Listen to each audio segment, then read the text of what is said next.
हरे कृष्णा।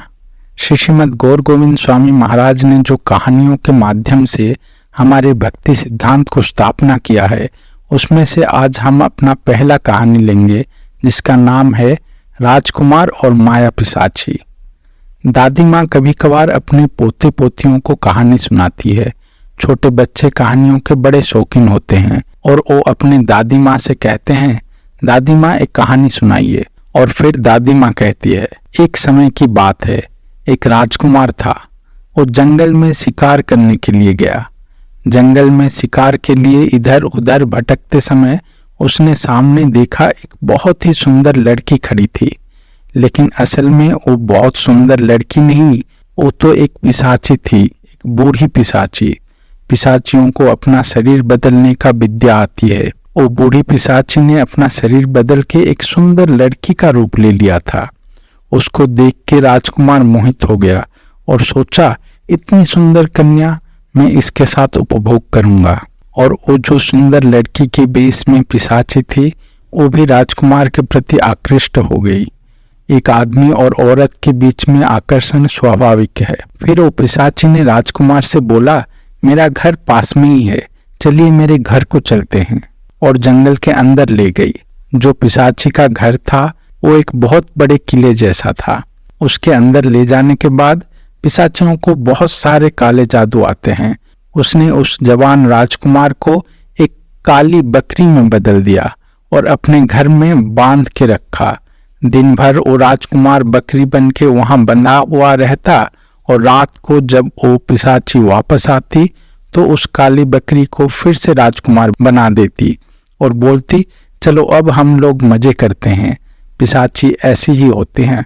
अब जो वहां के राजा का लड़का था वो कैदी बन गया एक पिशाची का और एक बकरी बन के अपने आप को भूल गया है।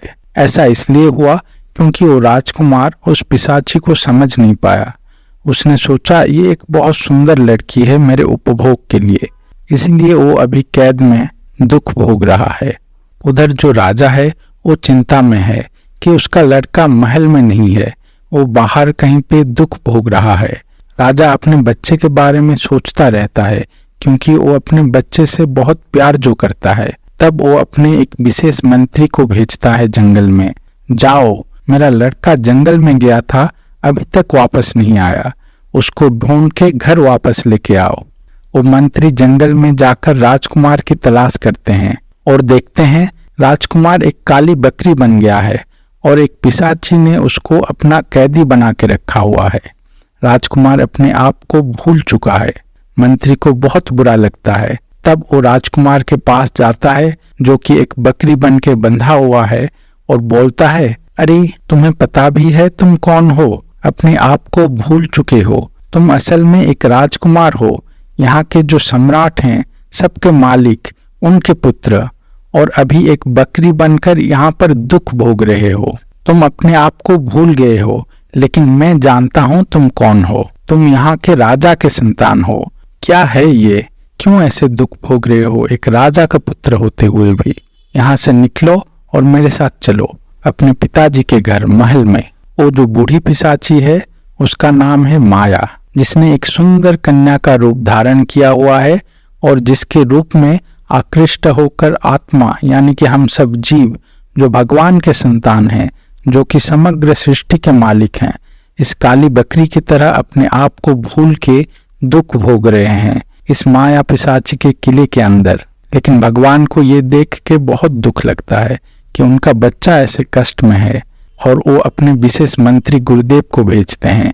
गुरु यहाँ आके सब जीव को अपने घर लौटने के लिए समझाते हैं, सारे आत्माओं को समझाते हैं कि आप असल में क्या हो, किन के संतान हो, और इस भौतिक जगत को छोड़कर भगवान के पास, अपने पिता के पास जाने के लिए मार्ग दिखाते हैं। जो राजकुमार मंत्री की बात को सुन लेता है तो मंत्री उसको कैद से निकाल के अपने पिता के महल में ले जाता है।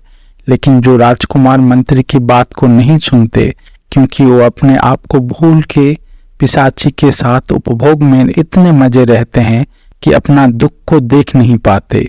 वो लोग ऐसे ही पड़े रहते हैं इस जन्म मृत्यु के चक्कर में हमेशा के लिए। प्रभुपाद ने नारा दिया, back home, back to Godhead, चलो घर, घर को चलो।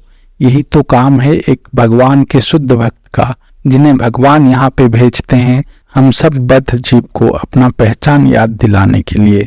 गुरुदेव इस कहानी में बहुत ही सरल भाषा में जीव का, गुरु का, भगवान का और माया का स्थिति को उपस्थापन कर रहे हैं, लेकिन ये हर एक तत्व, जीव तत्व, गुरु तत्व, ईश्वर तत्व और माया तत्व बहुत गहरा है। अगर इस कहानी को सुनने के बाद हम और भी गहराई में जाएंगे तो हमारे मन में जीव तत्व को लेकर काफी सारे प्रश्न आ जाते हैं, जैसे कि जीव का असली पहचान क्या है, अगर हम भगवान के दास हैं तो हम इस माया में कैसे आ गए और कब से हम इस भौतिक जगत में कष्ट पा रहे हैं, हम अपने आप को क्यों भूल गए हैं, जीव स्वतंत्र है या परतंत्र है, क्या हम कभी इस माया से बाहर निकल सकते हैं। ये सभी बहुत ही महत्वपूर्ण प्रश्न हैं जो हमें जीव तत्व का पूर्ण ज्ञान दे सकता है। आने वाले दिनों में हम एक एक करके सभी प्रश्नों के उत्तर जैसा गुरुदेव से सुना है वो प्रस्तुत करेंगे। आपके जो भी प्रश्न या विचार हो हमें जरूर बताइएगा टिप्पणी करके। हरे कृष्णा।